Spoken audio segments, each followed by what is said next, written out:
पप्पू अपने दोस्त से बोला, पिछले हफ्ते मेरी और मेरी गर्लफ्रेंड की लड़ाई हो गई और फिर हम दोनों अलग हो गए। दोस्त बोला, तो फिर क्या हुआ? पप्पू बोला, तो उसने मुझे जलाने के लिए अपने नए बॉयफ्रेंड के साथ एक तस्वीर लेकर मुझे सेंड कर दी। दोस्त बोला, ये तो उसने बहुत बुरा किया। तो पप्पू बोला, तो मैं भी कौन सा उससे कम हूँ, मैंने भी वही फोटो उसके बाप को भेज दी।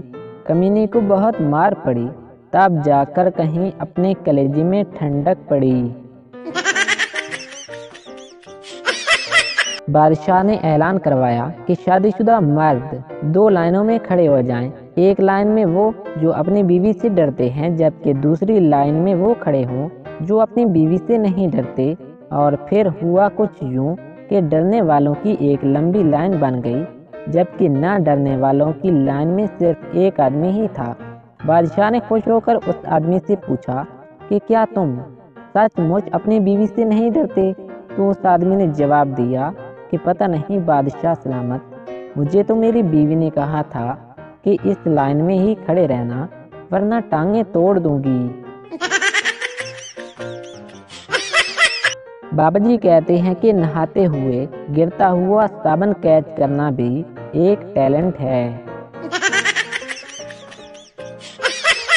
बाबा जी कहते हैं कि पाकिस्तान वो वाहिद मुल्क है जहां काल काट कर दोबारा करने से आवाज साफ सुनाई देने लगती है।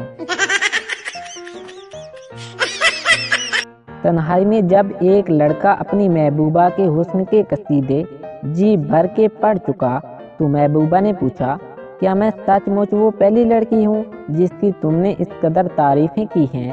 तो नौजवान ने चंद लम्हे सोचने के बाद जवाब दिया कि तुम हो भी सकती हो, क्योंकि मेरी याददाश्त इतनी तेज नहीं है।